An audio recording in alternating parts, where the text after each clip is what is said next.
Today, you are all going to receive the Shiva Diksha level 2.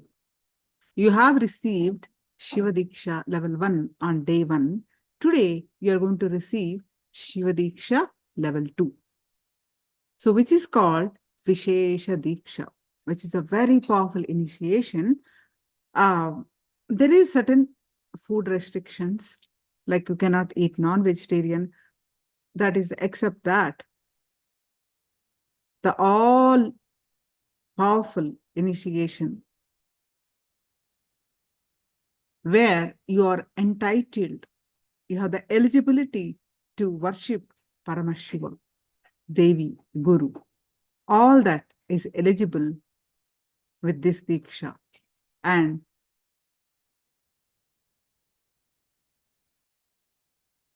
you have a direct connection with the Guru and Paramashiva and Devi with everyday worship. So let us understand what is Shiva Diksha. We have already learned this. What is Shiva Diksha and what is Vishesha Diksha. Shiva Diksha level 1 is Samaya Diksha. Shiva Diksha level 2 is Vishesha Diksha. Today, you are going to receive Vishesha Diksha.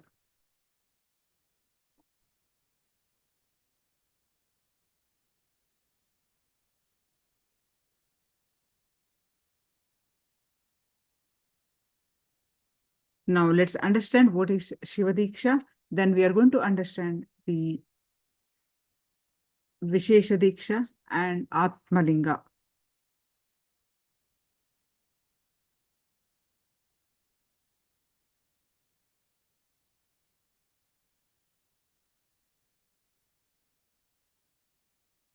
Shiva Diksha.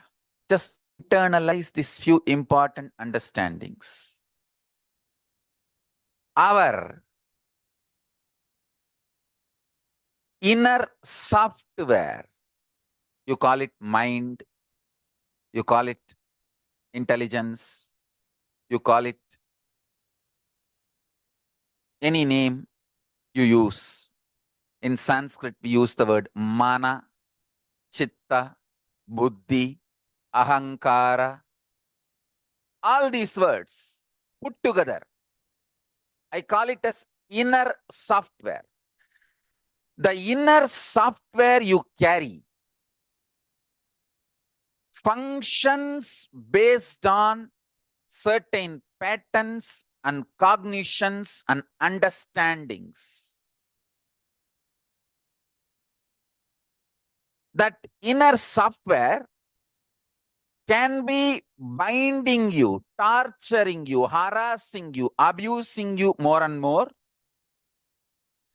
if it functions based on wrong content, wrong cognitions, powerless cognitions, abusive cognitions. If that inner software functions based on powerful cognitions, right cognitions, intelligent cognitions, it can liberate you. Understand? The inner software you are carrying, if that software functions on the right programming, powerful cognitions, it can liberate you and make you manifest powers and make you enlightened. If that inner software functions based on wrong cognitions, powerless cognitions, powerless content, understandings, ideas about you, about world, about God, Jiva, you, self, Jagat, world, Ishvara, God. About all these three, the cognitions you have, the cognitions, conclusions you have about life, This all forms the core content for your inner space. If your inner space functions out of powerless thought currents, ideas, cognitions, it can suffocate you, it can torture you, it can destroy you, it can make you powerless, it can do anything. If your inner space starts functioning with a powerful cognitions, right understandings about self, world, and God, not only you can become enlightened, you can start manifesting powers. Understand?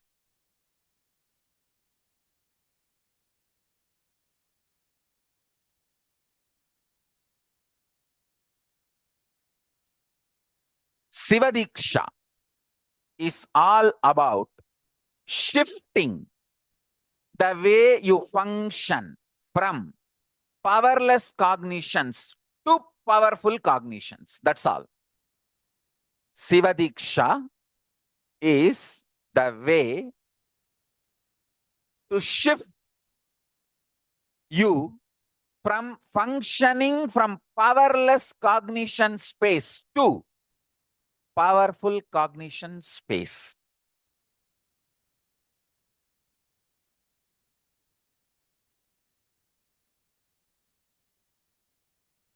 Your inner space is like a software which decides how your life will be. That's the first understanding. Second, if the inner space is filled with powerless cognitions, powerless, suffocating, wrong ideas about yourself, about your world, about God, it can be more and more suffocating, making your life difficult. Start functioning from powerful cognitions, truths, understandings about you, world, and life. You can become enlightened, manifest powers, and all possibilities. Your inner space can be beautifully reprogrammed. It can be reprogrammed with powerful cognitions. It can be reprogrammed for enlightenment. It can be reprogrammed to manifest the state, space, powers of ultimate Paramashiva. Understand? It is actually too easy. It is just shift in direction, nothing else. There is no effort. Shiva Diksha is all about giving you that shift. Shiva Linga is all about reminding you constantly that shift and making you start living, manifesting that shift, enjoying, entertaining that shift inside you.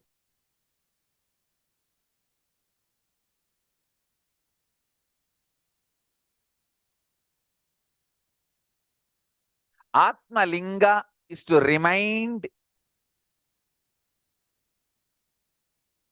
your Atma is Linga. To give you experience that your Atma is Linga. Linga means pure form of Paramashiva. The formless form of Paramashiva is Linga. I want all the participants all over the world. And earlier, many Sivadikshas I have conducted.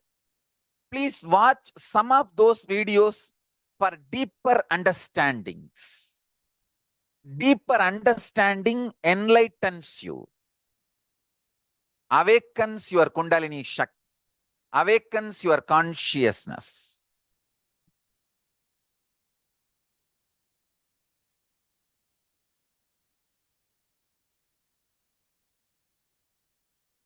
Paramashiva does this 5 action: creation, maintenance, rejuvenation, pulling out of delusion, and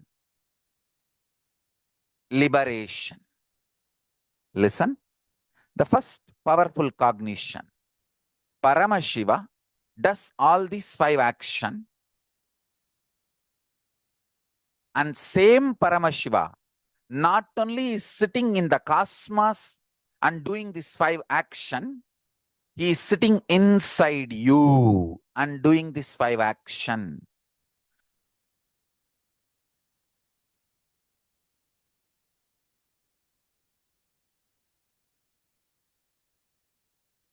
The core content of your inner space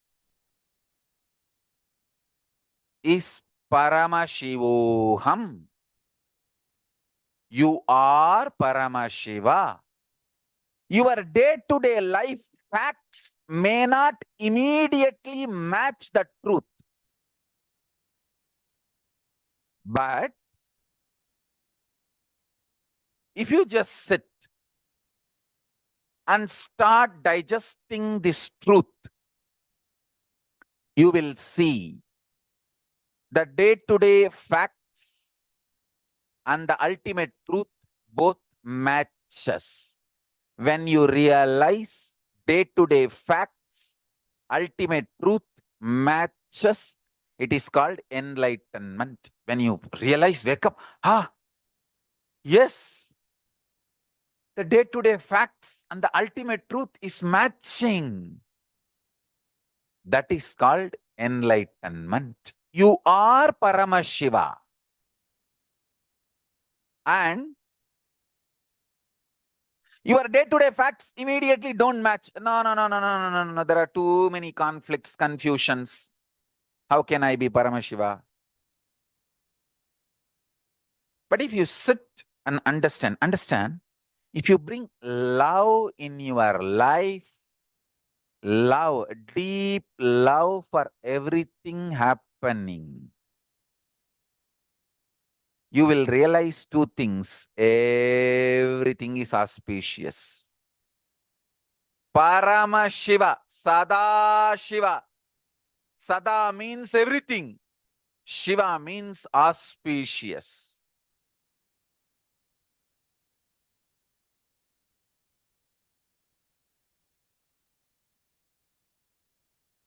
Have tremendous sympathy, love, compassion for life. It is the atmosphere, ecosystem of love, compassion, sympathy. That is the atmosphere where these higher realities are realized, manifested. And you will also know how to manifest the day-to-day life as you want, aligned to the highest fact, highest truth. When you start internalizing this truth, I am initiating all of you into. I can give you the same assurance, commitment, protection through this initiation. As much as you can start living these powerful cognitions, don't worry, you are not expected to be 100% perfect. You are only expected to be total as much as you can. No need to worry about perfection. Start with your totality. More and more strength will start happening.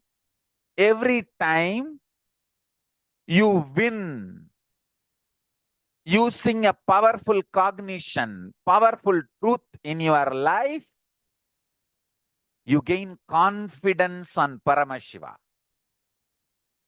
That confidence gives you the ability to build more powerful cognitions. More powerful cognitions brings more confidence on life and enlightenment. Paramashiva, Kalabhairava, and that gives more confidence and more powerful cognitions. That brings more enlightenment, more power manifestation.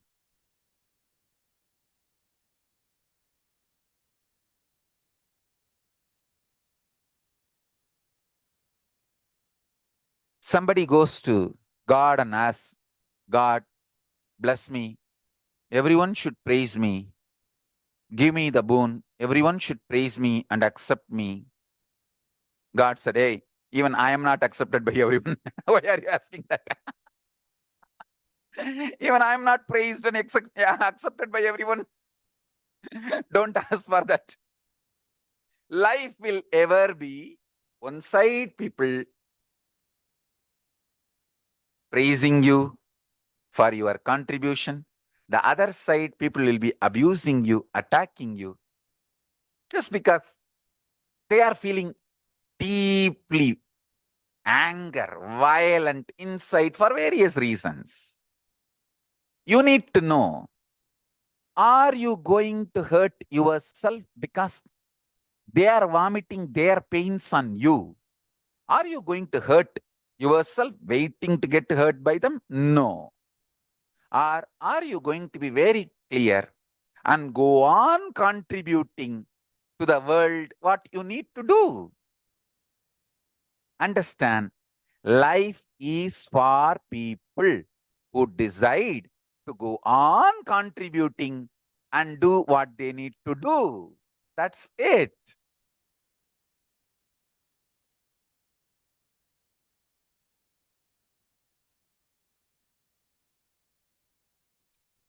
You are Paramashiva because all these 5 actions, creation, maintenance, destruction, pulling out of delusion and liberation, all these 5 actions is constantly happening inside you.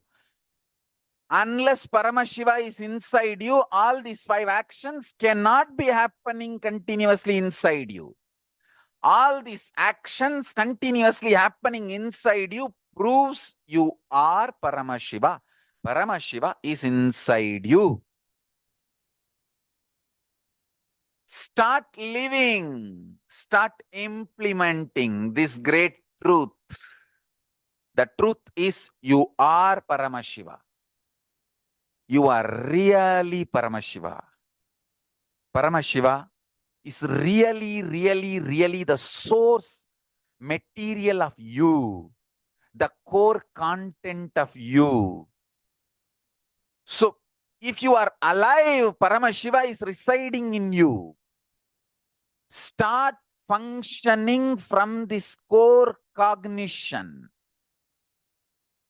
You will see the shift start happening in your thought current, thinking process.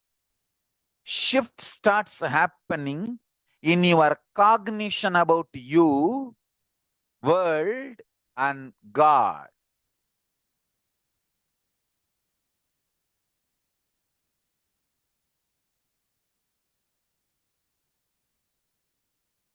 Paramashiva is real and he is the core content, source material, source of your being, consciousness. And when you start practicing and living, he himself protects you, makes you manifest all the powers, solves all your problems, makes you live the best life.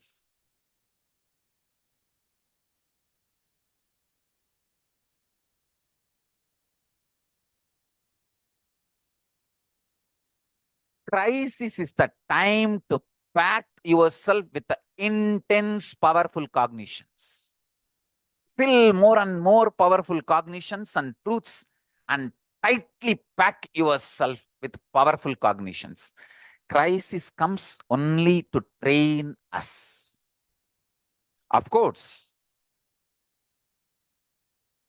just because we are dealing everything with the spiritual eyes, it's not that people who are attacking, abusing, that they are not criminals. They are criminals. How to see life, how to manifest life. I am giving you internal strategy for the best life, the ultimate life. Remember, you are Paramashiva. And based on this truth inside you, start digesting, building life, powerful cognitions, intelligence, involvement. Start doing all this.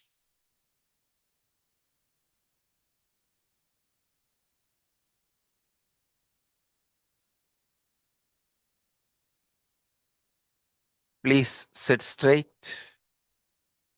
Inhale and exhale as deeply as possible and as slowly as possible. I want to start the initiation. Sit facing me. Now, I'm going to give you the initiation. Mantra Diksha. Listen carefully. In Hindu tradition, always the Gayatri mantra was given as the first mantra. So I'm going to give you formally these three mantras. Gayatri mantra, then Sivadiksha, Samayadiksha, Sivadiksha mantra, then Mahavagya. Now first listen to the mantras and repeat along with me. Om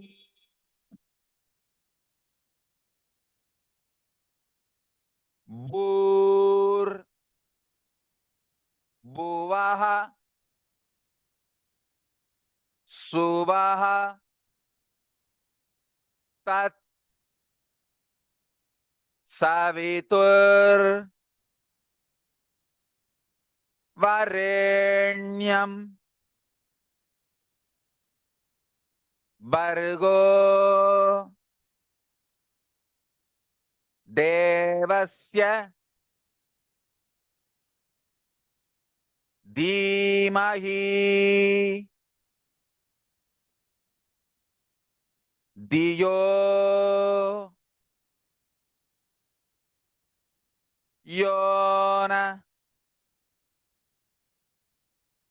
Prachotayat.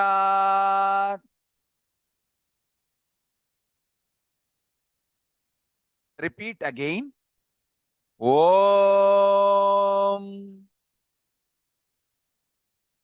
Bhur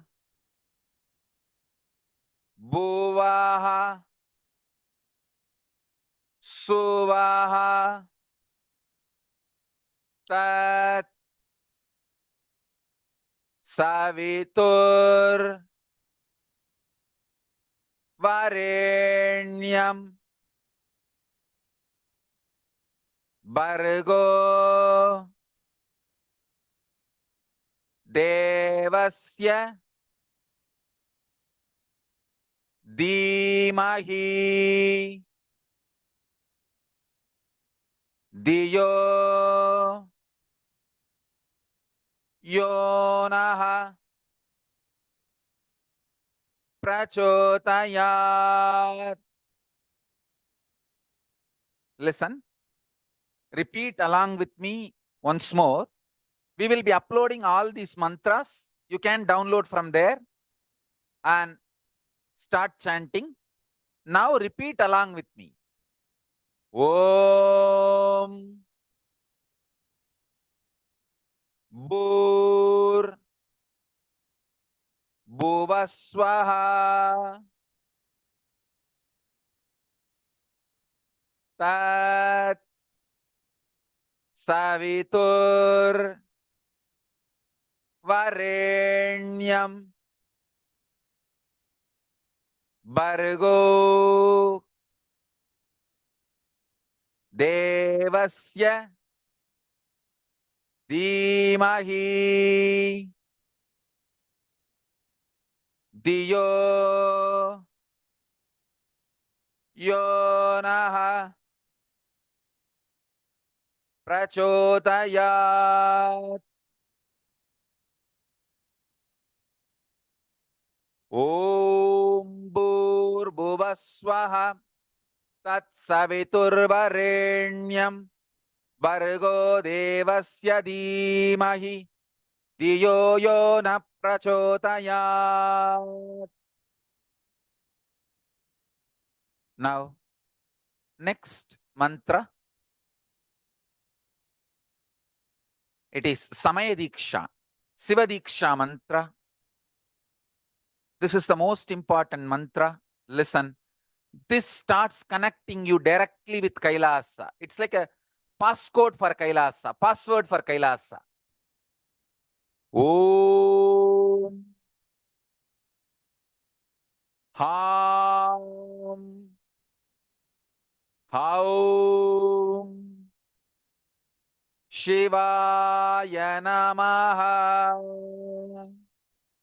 Repeat along with me. Om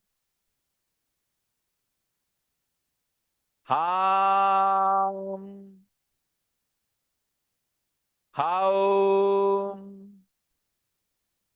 Shivaya Namaha. Om Ham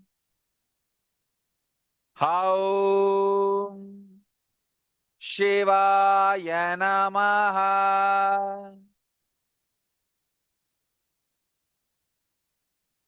Shivaya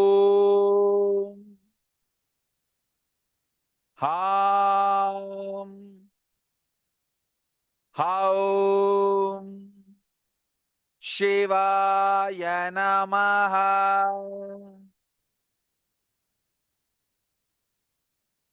Om Ham Haum Shivaya Namaha.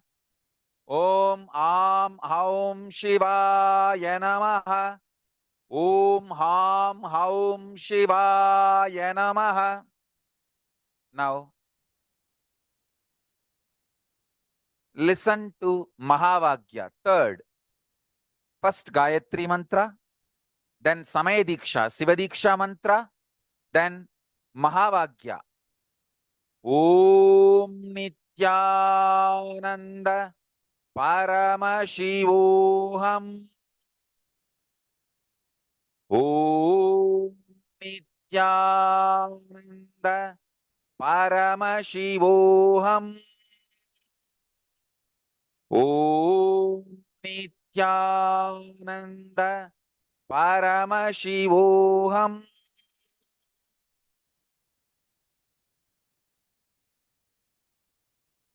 Yes. Now, Mantra Diksha is done successfully. With this initiation, I bless you all. Let's all radiate with integrity, authenticity, responsibility, enriching, causing, living Shuddhatvaita Saivam, Paramashivoham, the eternal bliss, Nithyananda. Thank you. Be blissful.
Now we are going to learn about the Vishesha Diksha. Now that you understood the Shiva Diksha, now we are going to learn about the Vishesha Diksha that you are going to learn today.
Action now I am supposed to perform. I do not know whether the Acharyas read out Sambhu Paddhati to you. The action I am supposed to perform now on them is understand Vishesha Diksha is giving you superconscious breakthrough. The action now I am supposed to perform. I do not know whether the Acharyas read out Sambhu Paddhati to you. The action I am supposed to perform now on them is taking their old life out and dumping it and putting the Shivatma, means Shiva's consciousness from my Ananda Gandha and putting it in them. Read out the whole thing, then they will understand why Vishesha Diksha. Unfortunately, people think Vishesha Diksha means vegetarianism, that's all. No. Shaivam is not just Shaiva meal, Shaiva life. It is initiations you receive and few minutes every day you spend to bring yourself to the oneness. Puja is nothing but bringing you to oneness. For example, I give you my personal cell phone number and tell you every day and one particular time, if you call me, you can talk to me directly. Are you going to take that as a load work? Oh, every day I have to call. Or are you going to feel, wow, I have a direct access to him. Every day I can, few minutes, I can have a direct access to him. What are you going to feel? Puja is giving you Sadashiva's personal cell phone number. He has committed to me, whoever I initiate. When you connect with him, he is committed to me, he will respond to you. I am authorized to give you his personal number. Puja is nothing but giving you the authorization to call him at particular time. And he has committed to me, he will respond to you. Vishesha Diksha is nothing but giving you his personal number, hotline connection. So every day during the puja, that few minutes, you can connect with him in oneness. And he has committed to me, he will respond to you. Understand? I am authorized exchange for him. He has given me the authority. That is the reason I am sharing. One more thing I want to tell you. Sometimes people come and try to tell me, oh, non-veg food is a human right. Being human itself is not right. What stupidity you are talking about non-veg food? Your body is not made for that. I am not talking from the sense of moral. If you want to evolve into the next level, don't eat poison. Vishesha Diksha demands only two requests from you. One, you need to be vegetarian. Another one, every day at least 10 minutes you need to bring yourself to the oneness with the puja. 10 minutes is too less time. It doesn't take more than 10 minutes, I know. It's too less time. Sadashiva is demanding to respond to you every day and keep yourself in oneness. Actually, I don't promote any other spiritual practice. People ask me, should I do this technique, that technique? Twisting the eye and looking here and blowing the nose, this corner, that corner.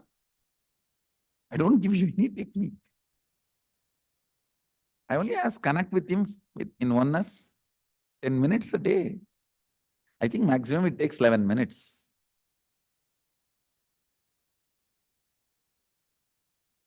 Anybody who listens to my words, I will strongly recommend you take Vishesha Diksha and become vegetarian. That will really help you. You cannot compare, understand?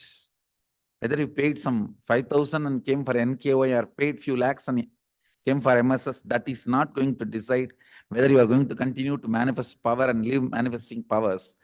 Whether you take Vishesha Diksha or not is only going to decide whether you are going to manifest powers or not. So please understand, the secret is in initiations and aligning yourself to the oneness, that's all. So I have to be integrated to Mahadeva. So I am revealing the truths as it is.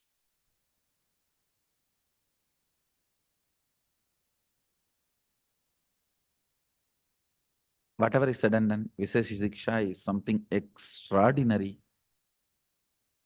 Literally the whole system gets upgraded to the superconsciousness. If you ask me, I'll strongly recommend. If you say, no, I'm in a country where I don't get non-veg food, change the country.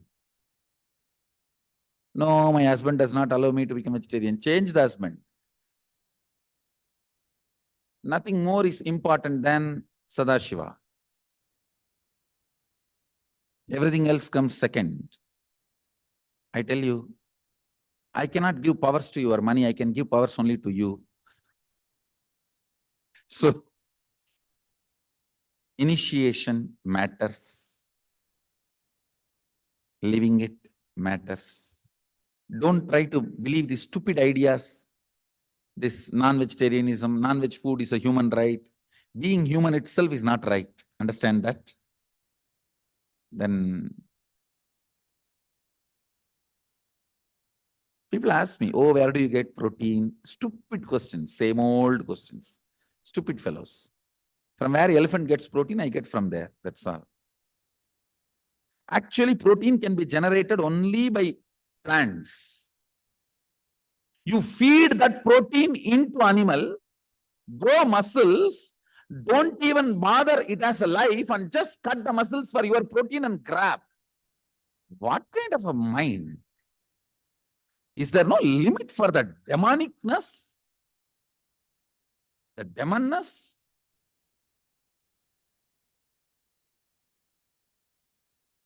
You don't treat the animal as life, you treat them like a bank. How you put your money and take it back? Like that you put the grain protein and take the flesh protein and eat. You think they are going to be blessing you and dying? Loka samasta sukhino bhavantu.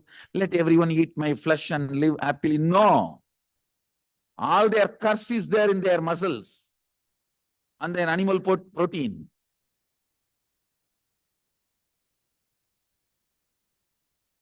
Dairy industry is one of the largest depopulation plan, understand. Dairy industry, whether for the flesh or for the milk, dairy industry is the biggest depopulation plan, depopulation conspiracy. Not that Indian traditional village dairy. They are not, no way they are dairy because they are not, our cows are not given any animal protein and all the stupid chemicals and any of that.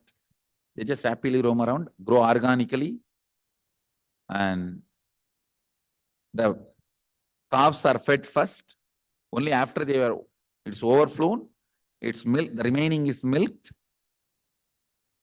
and shared. So Indian dairies, village dairies are completely different. Don't even compare this and that.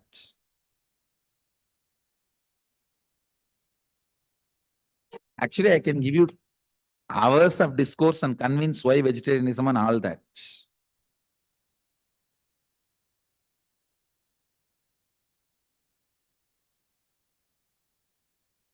Then I don't think it is a guru-disciple relationship. It's a business. That's the reason. If too much of convincing need to be done, the guru-disciple relationship loses its sweetness and light romance. So, with this, I bless you all. Let's enter into Vishesha Diksha. Be blissful.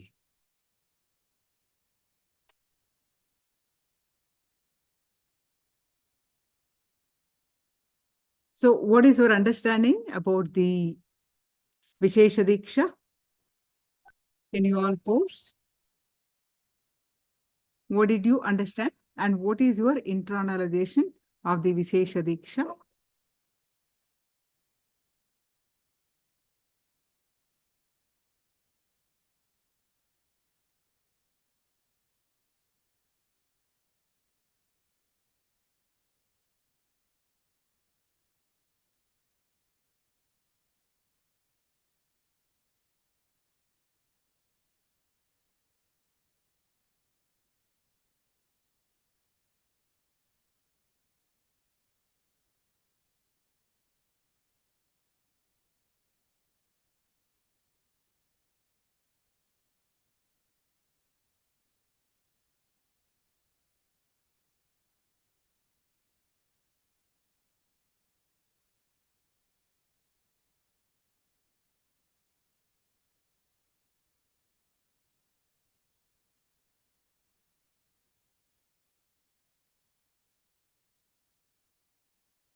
Now we are going to learn about the atmalinga, which you are entitled to receive the atmalinga.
So that it will lead to new birth.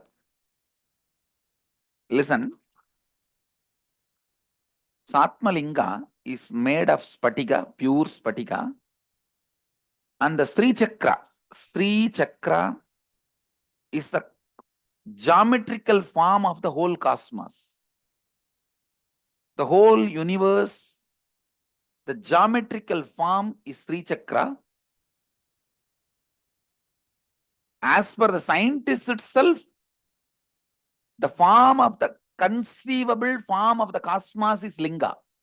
Please understand,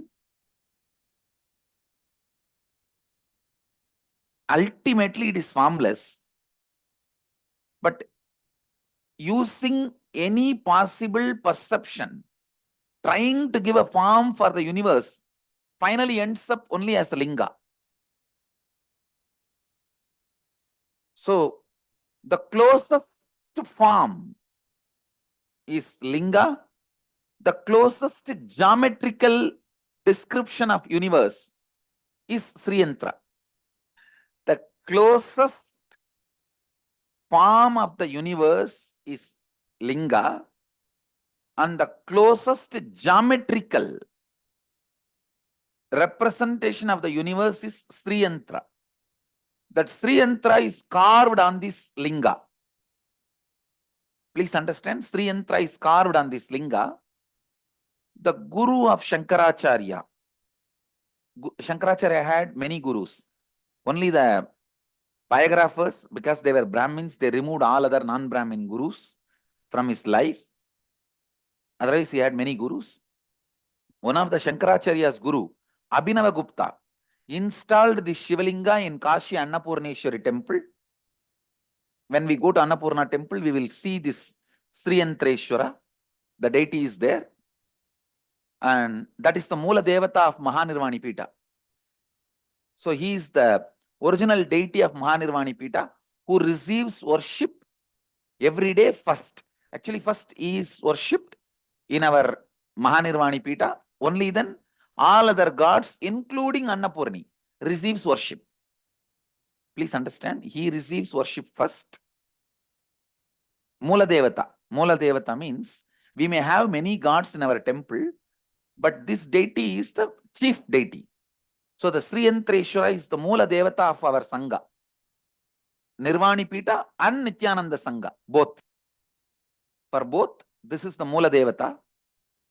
By form, the male Shiva energy. By Sri Chakra, the female Devi energy. By energizing the Guru energy. All the three are inside. This represents all the three. This is the most powerful piece of consciousness you can have. And no need to do any puja, any worship. It is specially energized to constantly keep your Kundalini high and make the enlightenment happen in you. Is maintenance free, like me. You don't need to have anything done. There is, see, if you want to do puja, you have a freedom to do puja. But it is not energized for everyday puja. So there is no demand that you have to do it. If you are enjoying doing it, do it. Otherwise, he is energized fully independently to act as a independent intelligence of literally having a piece of Guru with you. Your own Guru and God for you.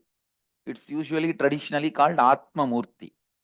Means your own consciousness. Kathopanishad describes the soul consciousness in the body is in the shape of Angushta Matra Purusha, in the form of the thumb, means linga. The consciousness is residing in your inner space. So as Kathopanishad describes how consciousness is inside you, this linga is created. If you want to know more about it, you should hear from people who already got it and started using it in their day-to-day life. Come on. How many of you here already have one, got in Cambodia and using it in your life, day-to-day life? Come on, you share. It is like you can use it for healing. You can use it for anything you want. JG, I got the Atmalingam in Cambodia, and it's one of the most miraculous healers. It's just like having JG in the palm. I mean, Swamiji in the palm. So, I have a girl who works at my home, helps me around with the household work. And she had a dream that in her village, which is somewhere near Tibet, they do a lot of black magic. And generally, if you don't like each other, they do something there apparently. So she had a vision, a dream or something, where she felt like someone had poisoned her. And when she woke up, she was actually like very sick and dizzy and all of that. So she came running to me at around 2 o'clock in the morning. And I just took the atmalingam and kept it on her head. And within 2 minutes, she went and puked out some black liquid. I was there when this happened. And that's it. She was completely all right. There's nothing else. And related to this, even related to wealth creation, I remember my husband said that he just he said, oh, people will go to IA if they have more money automatically, like, blah blah blah, something about it. So I said, oh, only money, right? Okay, fine. So this year it'll increase by a certain amount of money for you. And I said, just come over here, and I gave him some healing with the Atmalingam. The very next day, the companies that he had not applied to, two of them made him an offer. And it's not that he has got great experience or any such thing. They themselves emailed, they said, please come for interview. Within 1 week, he was offered so much money that was just completely beyond his belief. Completely beyond his belief. And just because he rejected one of them, they are upping the offer now. And he's telling, I don't know why they want to give me. What have I done? So it's the Atmalingam. That's it. Come on, anybody else has anything to share who has received Atmalingam in Cambodia and last Varanasi IA? If you have received Atmalingam and you have stories to share, you can project. He is the he is the Mula Devata. Sri, you can see Sri Chakra on that Shivalinga. He is the Adidevata or the chief deity, god of our Mahanirvani Pita. This Mahadeva is established, installed in Annapurni temple, which you will all be seeing when we go there. It is installed by Abhinava Gupta, Guru of Adi Shankara. Go ahead, Ma. There have been definitely great changes because Varun and myself landing in Cambodia itself was a miracle. And with this now, I used to work as a speech therapist, but something makes me get some sort of an insight. And it's like I just think of you, and then I'm doing whatever has to be done. And the patients, when they come, they just keep. I'm slowly getting a little more number of private patients, and I know it is all you doing it. I feel, because the patients are. I just don't know what I'm doing, but I know that they're coming. That's all I can say. Because anyone who got this as at least 25 stories to share. Swamiji, I use it for healing, Swamiji. So every week when we go to Dr. Shanti's clinic, defaultly we keep the Atmalinga. See, I don't know about the people who are receiving the healing, but for me, the self-doubt is so much. So I just keep Atmalinga is there to do the job. So whatever it does, so it feels so much. I'm able to just relax into myself when I have something where I can complete it, because it is independent of my mind. So it helps me in that way so much. You can just keep him under your pillow. You will have a beautiful, peaceful, complete sleep. You can heal yourself. You can heal others. You can do anything you want with him. And he will go on causing miracles. Go on causing miracles. Literally God living with you. Yes, go ahead. Actually, my wife has attended last IS. She got the Atmalinga. After she came back from Varanasi, one day, like after coming from office, it was hectic day for me. I have this partial headache, so I was feeling severely that. If I get that headache, I'll just be vomiting and complete rest, that kind of situation. Then she said, I'll heal you. She put Atmalinga and did the healing for 5 minutes, and absolutely no pain after that. And I was able to sleep very normally, and the next day was very calm. So, two miracles in this. One, headache got healed. Second, by wife.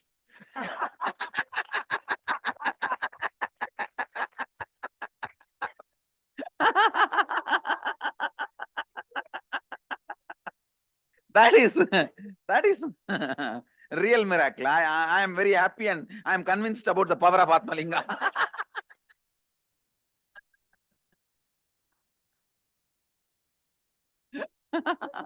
Come on. Swamiji, I got the Atmalinga in this last month, May, Varanasi, in this hall only. Yes. And actually, I had jet lag. I had traveled 20 hours, and here also I was sitting. Because I was keeping the Atmalinga here all the time, it was very easy for me. Then I went to Chennai, and then there I got fever and all. But I didn't feel much tired. Usually, I'll be so much affected mentally also.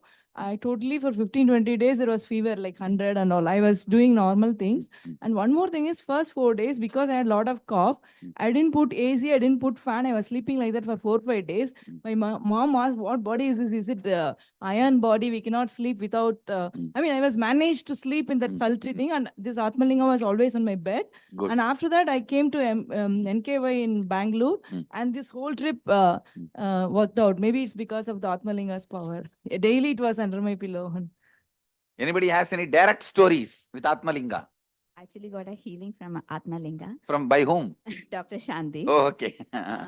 Some of you might be knowing I lost my son last year, and I wanted to have a baby. And I came to you for asking, blessing it with the Kalpadaru, and you said I will have a baby. But the gynecologist and all said that it's not possible because I have crossed that age, whatever is physical age. And I was thinking that by March 11th, that was his date, and I have to, if I have to get, then I must conceive. I had a lot of incompletion. So I just called up Dr. Shantima that can I come, can I just know what is the reality?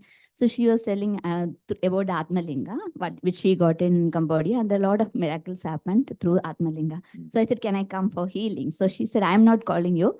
It's Mahadeva calling you. Please come. So I went there. That was on February 19th, and she healed me. And I said, no, I'll come for next 3-4 days. She said, don't plan anything. If you have to come, you will come. So exactly after a month, that was February 9th, March 19th, even though, it's I had missed the periods 2 months before, which was showing the test negative. And March 19th, I called her up and said that, this result is positive and I'm not believing it. And she said, at the time she was in the ashram, she said it had to happen. So it is really, I have experienced the healing. Thank you. You will have actually, now you will have your own stories now. You will see, you will have your own story. One story I have is a girl and her dad came to our house, and they both have a lot of incompletions with each other, and they always, whenever they look at each other, they'll start biting each other. And she came to our house, and I gave her healing, and she said she saw Kali. Good. That is nice. There's this couple in Oman who have joined the Sangha. They come and go and all. They had some guy cheated them out of nearly 500,000 dirhams, which is like 500,000 dirhams. And he ran away from the country. So my parents called me up on VC, and we were talking to them. And I had the Atmalingam with me. We don't do distance healing, no, JG. But I said the Atmalingam can do anything. Yes. So I put Atmalingam has no restriction. That's what. So I just made them come to the screen and touch this one, JG. And I said, next day, the person will come back. They said, no, he has gone away to Iran. That midnight, my dad called and told me in Iran, in the plane, they have stopped the plane. The Dubai police stopped the plane, got the fellow out and caught him and got the money back. That night, they got 250,000 and the remaining was from court.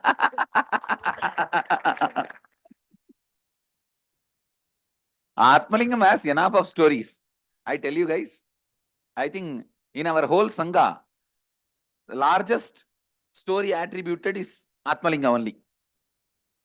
Only he has largest number of stories. I had a question about, they're talking of healing with Atmalinga, right? So can we, if someone loses the healing initiation, can we still use the Atmalinga to heal? No. Atmalinga's healing has no restriction and it has no problem. But the person who is eating non-veg, through his body, he will not be able to radiate healing power to others. But even if he takes non-veg, he will be able to heal through Atmalinga. Yeah, because that is not his power, na? Yeah. That's Atmalinga's power. That's what I'm asking. Okay. Thank you. Swamiji. But I'll prescribe that you maintain vegetarian food. Otherwise, you see, healing is not just helping the other person alone, ma. through your body, when the energy radiates, you also experience. No, Now Swami, you will not have the sometimes- benefit. Only the other person will have the benefit. You understand? No, sometimes, Swami, it's very easy to lose the healing initiation if you have something with, by mistake, if you have it, you lose What it. I am That saying, in no. those You cases. see, you are aware and you take care that you don't eat poison, na? Then have that same awareness, not to eat non-veg. That's all. No, I'm not only for you, for anybody. For anybody, you are putting something into your mouth. Come on. You should be then. Swamiji, there was one girl working in our office. She was making just 15,000 rupees. And her father was a this smith. Goldsmith. Not goldsmith. Ironsmith. Ironsmith. And he had internal blockage. And he wanted to do a surgery which was costing 1,50,000. So I said, I don't know anything. You come to the temple and we will give you healing. So we put the atmalingam on him. So then what happened is that I gave him healing. I said, I don't know what will happen, but I am sure your solution will come. That day evening, they run back to the temple at 6 o'clock. And they inform me that through ESIS, a government scheme, which the daughter was eligible for, they filled up all the forms in 4-5 offices. They said every place we reached just in the nick of time, and somehow people all wanted to help us out. Within one day, which is normally a procedure of 1 month, got over. Next day, the same doctor who was charging 1,50,000 was registered in ESIS, did the surgery free of cost in the same hospital. Yes. See, you find some ways, I can tell you guys, the maximum possible conscious intervention, the divine intervention happens the moment you bring Atmalinga into the scene. I have seen in every time, and above all, be very clearly informed. I personally energized all the lingas, and I personally stand guarantee for their powers and the way they will protect you and raise you to the higher level with all my integrity. And it is given inside a Bhasma bag. See, the Bhasma bag is a tradition. Whenever Mahadeva initiates somebody, it is recorded in many of the Puranas and stories. He gives Bhasma bag and Japamala. Japamala already, all of you got it, means Rudrakshmala. That's why I am giving only Bhasma bag. Rudrakamum Tirunitruppayum. In traditional Tamil, they say that the Rudraksha and the Bhasma bag is given as a symbol of initiation. So that is why Mahadevas is kept inside the Bhasma bag, and it's also a protection. Protection. He does not demand any lifestyle change from you. Means there is no such thing you have to give up non-veg and all that. I recommend it personally is different, but he doesn't demand any change in your lifestyle or anything. He continues to radiate the energy, and he also does not need any regular puja or attention. You can just keep him. He will be there happily like Mahadeva. Mahadeva, when he gave birth to Subramanya, the Garbha needed a water body where it can get cooled and assume the body. So that coolant, water body, see, just like in your mother's womb, there is a water body on which your body happened. So for that, he released water also. That water only became Rudraksha. So that water is the Rudraksha. That Rudraksha usually is used to keep your body and mind in the highest possible energy, especially when it is energized by a master. It just keeps your body and mind always like a battery bank. How you have a battery bank for your cell phone? This is a battery bank to recharge yourself continuously. Gauri Shankar is the best. But for your each of your nakshatra rasi, you have a different, you can wear. But Gauri Shankar is the ultimate. Gauri Shankar means the two Rudraksha will be together. That's the ultimate you can use for on your body. It will always be keeping you in highest possible energy. There is a one higher level Rudraksha where the three will be together, but in the market it's literally not available. Very rarely we got some 32 pieces which I am wearing. That big mala which you see, I am wearing, that is 3 Rudraksha. But after that, still we are not able to get any more pieces. Only this Gauri Shankar is the available best Rudraksha. Gauri Shankar gallery has it. Trijuti they don't have. Means the 3, 2 they have. That's the best to wear. See the Rudraksha, if you X-ray, you will see a separate quarters inside. Then it is original Rudraksha. For the seed, there will be quarters. 5 mukhi means 5 quarters will be there inside. 10 mukhi means 10 quarters will be there. So all the Rudraksha we have is thoroughly certified by the lab. And I stand for the integrity of all the Rudrakshas we have. I asked you that do we have to complete with a person whom we have not spoken to for a long time or who will not pick up our call? What I I am just saying. called the person and they answered. See. That's good. You completed? Good. Before May Inner Awakening in Varanasi, I'd come alone to Varanasi. And at night, 10:30, after that, I'll walk to the Manikarnika Ghat. And there'll be too much crowd and no lights at all on that one street. And it'll be very dark. And lot of villagers will come and land over there. They'll be drunk and whatever. And everywhere they'll be sitting like groups. So when I'd cross on the first day, I'll always have the Atmalinga with me. These guys, I noticed that they'll not even bother that I'm walking or anything. And soon I got comfortable, so comfortable that I'll not cover myself with that big shawl or something. Then suddenly one guy said, Sahib, you are always coming here. They were addressing me as a man. Even though my hair was there, my kumkum is there. Then for 2 seconds, I didn't understand, thought he's making fun of me or something. Then many of those people were like, Swamiji or Baba, like that they'll call. And while I'm going down the steps and everything, then only I understood that I'm literally appearing like a guy for all the 5 nights I meditated there. That level of protection.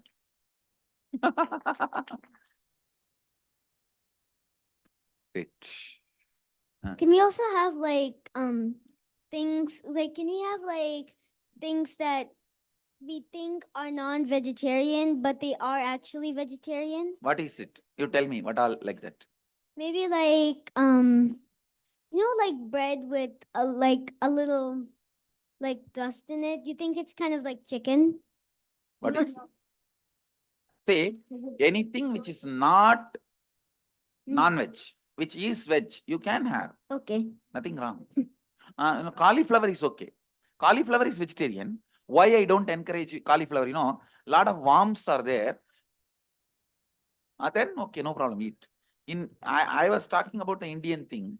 Here a lot of worms are there, which gets killed. So that's the reason I told you. Yes, go ahead. Can you read blindfolded? With sambar aap enake.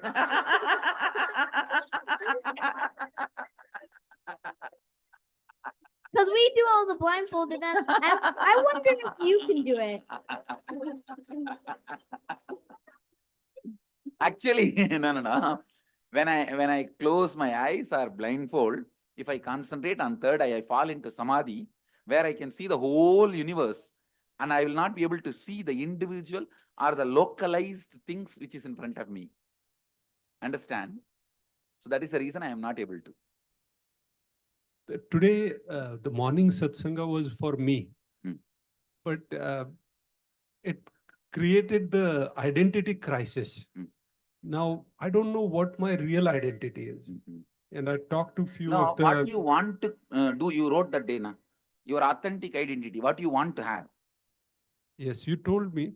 Did you come first day or you came second day? No, I came first day. But then yes. That is your identity you want to have.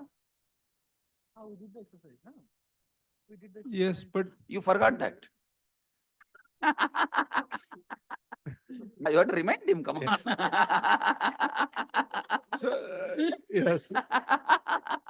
Right. But Swamiji, like sometimes I feel like I'm Kshatriya. Sometimes I feel I'm born in Vaishya family. You see what I So am there's saying? a confusion. Basically, forget about your birth. Yes. Now, what identity you want to establish, that the authentic identity you want to have, that is your identity. You have to work for that. That's all.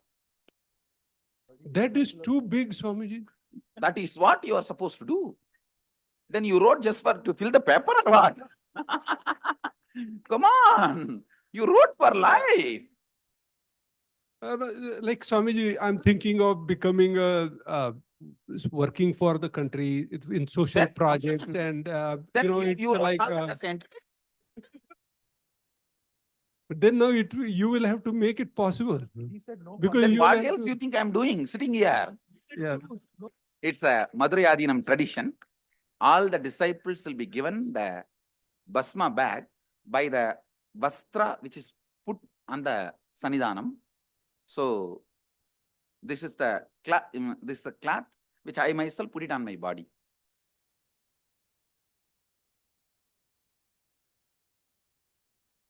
That's why the same color. I have not owned like a regular using, but I have put it on my body and literally like used on me. Swamiji, in this morning's satsang, when you talked about tantrums, I really related to that. I feel like I throw a tantrum all the time with the kids. Like if I need to get them ready, it's been happening since I've been here. I'm always like, get up, let's go. We have to be on time, this, that. And I feel like I've been more angry since I've been here. And I've been... Now start completing. You'll get out of it. That's all. Okay, thank you. Give me blessings, Swamiji. Tathast. Thank you. Thank you.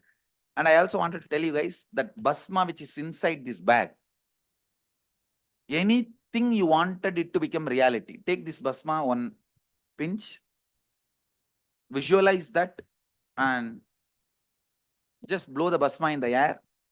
And I commit with you guys, I'll make that into reality. Whether a healing or something need to be achieved in your life, this Basma will be the way of connecting with Mahadeva. Just remember me and tell that this is what I wanted, this is the space I am creating. Whether you wanted to achieve something in your office or business or your personal relationship, anywhere, anything, just blow that Basma in the space, it'll go and do the job. Now, we have a lot of people doing this BB, Basma blowing, and getting achieved whatever they want. No, you can go on be adding. This bag is energized. You can go on add any amount. Basma is a sacred ash. That is what is Vibhuti is what is Basma. Vibhuti is Basma. You can, there are so many words now. Udi, Vibhuti, Basma, Tirunir in Tamil. So each language has its own word. Last time my aunt attended IA in Varanasi, sir. He just came back and I want to share, I am to come to Varanasi. I told, she take the Basma and blow it up. I'm here. Maybe she has blown a little fast and you landed here. So, Swamiji, you use the word Brahmanya Bhagavutram. Bhagavutram. So that one, like if people attending here, a lot of IA and integrity, good integrity. So even sometimes when we think something for the benefit of others or very reasonable stuff, it happens, no, Swamiji. Similar to the Basma thing. Basma blowing is one of the very powerful traditional technique to connect with Mahadeva. Just pick up and remember Mahadeva and blow. Jiji, So every night in the causing meeting, so we'll have a list of people. And you blow basma for them. It's just blow basma. Here Tanmay is sitting here, right? So Okay. he told everything, the money, all of that is arranged. Only the train ticket, waiting list, this, that, and all. Nowadays we don't even stop for let's complete do anything. We just take the basma, remember your name, and just That's it. blow, and it goes and does its job and comes. That's all. Swamiji, Go ahead. Nanatma ma'am called me, I think, a week before, and she said, I have energized plasma and I'm blowing it, and you will be there in the Varanasi. I said, it is just, how is it possible? Because I have not planned anything. There were so many obstacles, and it was just not even in a dream, but I had an intention. But she said, no, this is going to happen. I'm just going to do it now.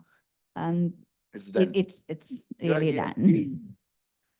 Actually, all this looks it looks like a superstitious for the so-called the atheists. And when you start living with this, you will understand it's not superstitious, it is super conscious.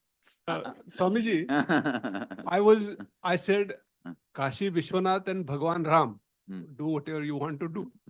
And one guy came out and I prayed you also. Then this guy came and said, hey, I have to get down here urgently, but my seat number is 20 and 22. Please go and sit there. And TC has already checked, so no one will disturb you till Allahabad.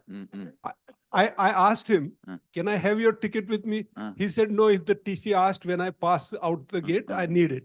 He said, but don't worry, you sit. So I went and sat, and we got down at Allahabad. We wanted to take the bath and first time cleanse ourselves.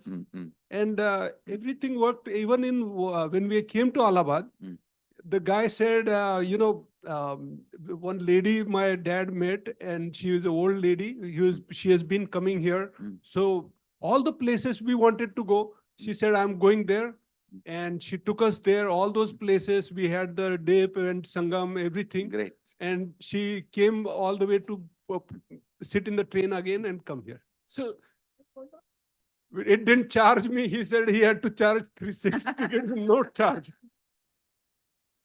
Actually, in those days, I don't know about now, in those days when we have this color dress, in North India, no TT will ask for a ticket. You see, 9 years of my travel, never I bought a ticket. No, I'm going to write it in my biography. 9 years of my travel, never I bought a ticket in train. Mostly, I'll sit in that third class unreserved compartment. Whenever the TTs come, they always ask, Baba, did you eat? They'll ask the Hindi word kana. And if I say, I had it, they will go. If I did not give any reply, they will get the food and give and go.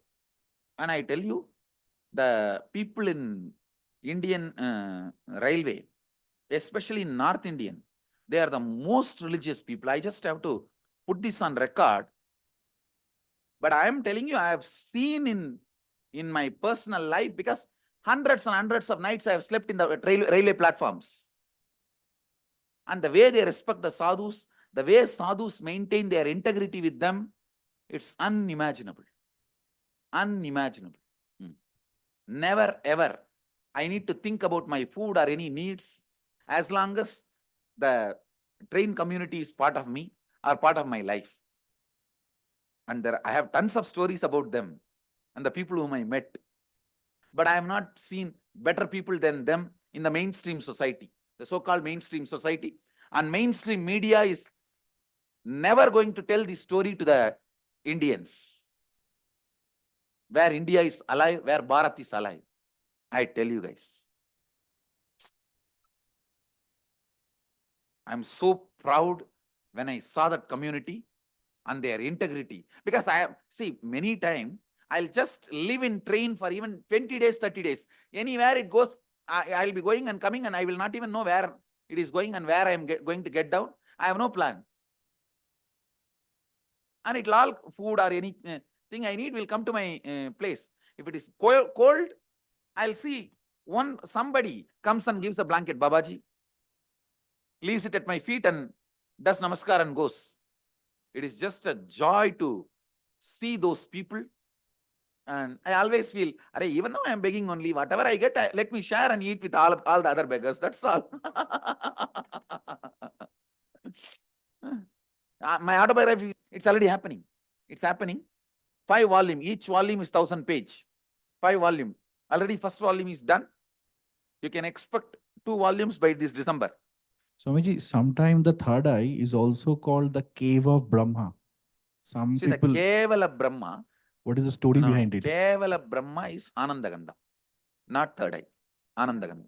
Huh? No, Anandaganda, which is below the heart and above the navel. When I am giving the healer's initiation, I'll explain about it. See, I have seen some of the richest people in close quarters, but I have not seen the quality of life and the heart which I have seen in the train. The 9 years has made me so rich, consciously, and it has added to my life so much of color. And if you sit and listen to their stories and talk to them, it is inside each one of them you will find such beautiful beings. Such beautiful beings. It's unfortunate nobody has done PhD on this community. I really feel some of the next generation youngsters should do PhD on them, on this community, on these individuals, on these people. See, but I am not encouraging stealing. Please understand. No. All I am trying to tell you is, but the pain the other person goes through will be recorded. For example, see, if you steal from a person $2 million, yes, and the fellow doesn't care, he has trillions of dollars, right, you will not incur any sin. yes, But if you steal from a miser 2 rupee, yes, and that bloody beggar rolls on the ground and cries, you will incur more sin. Because that pain the other person goes through only will come as a sin, not the quantity or quality of the money. Only the pain you cause becomes karma. okay. Okay. Swamiji, yes, about this is a very big coincidence that today this great divine opportunity is happening, that you are giving Atmalinga. The story about Varangana in that Shivalila Amrut is like this only, that Shiva takes a form of a Vaishya and he goes to that Varangana to test her integrity only. And now I am understanding, after undergoing various courses with you, this AIR, authenticity, integrity, responsibility, and enrichment. This lady, she accepts him as a husband for 3 days, though she is a Varangana, and he only puts one condition, that I have got one Atmalinga, which is with all jewels and everything. You have to protect it. If anything happens to it, then I will just leave my body. So she says, if you leave my body, I am married to you for 3 days. I will also join you as a sati. So he says, okay, let me see your integrity. And he creates a fire. And that linga disappears. And Shiva also goes into that fire. So this lady immediately decides that I am married to him for 3 days. I have given an integrity statement. And she jumps into the fire. And Shiva then lifts her up out of that. So that is that beautiful story actually. So, and today only you are talking about this so many times about Varangana. It's definitely a coincidence.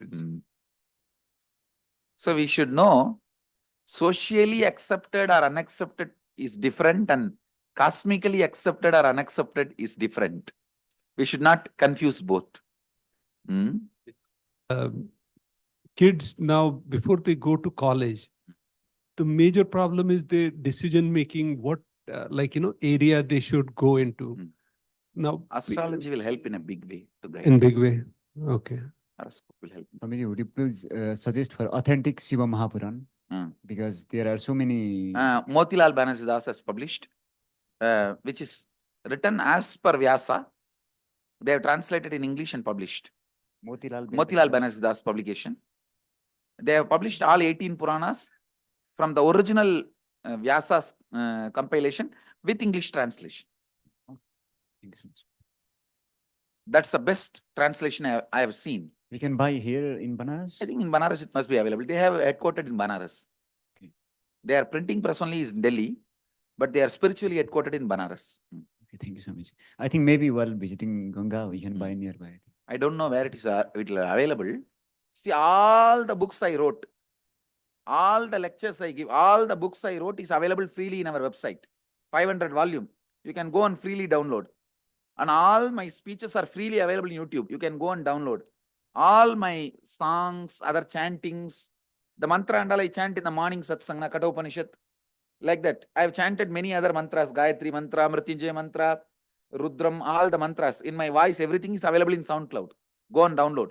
I don't know whether full Rudram is available, but there are many mantras I have chanted. All that is freely available in SoundCloud. Go and download. Yes, that is what I am saying. All the things I chanted, the chantings on me, by me, songs on me, by me, everything is there in SoundCloud. Go and freely download. If something is not there, send the email. We will immediately upload. I have sung, I think, in those days, some 20-30 hours of different songs. Everything is available. I have sung Arunachala Shiva also. Everything is available in the SoundCloud.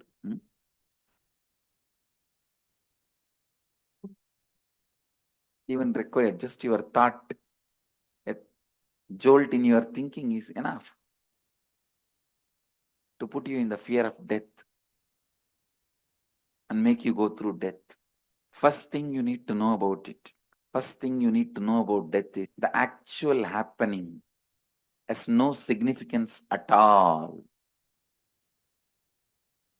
Imagination about the happening plays all the chaos, havoc in your life. Please listen.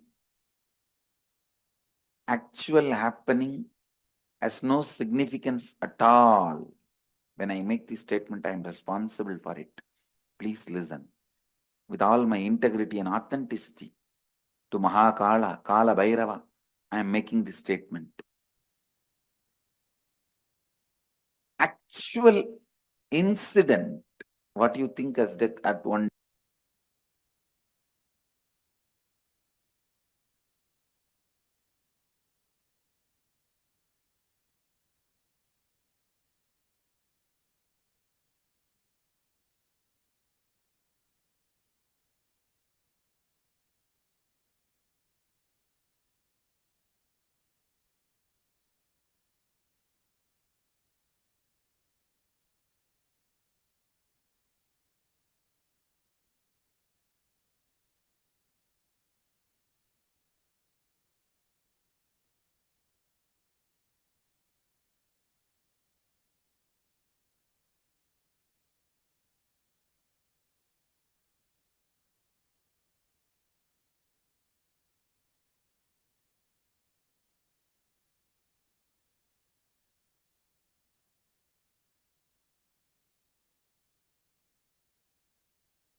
conquered death itself, literally holding Swamiji's hand, you have faced the root of all the fears in life.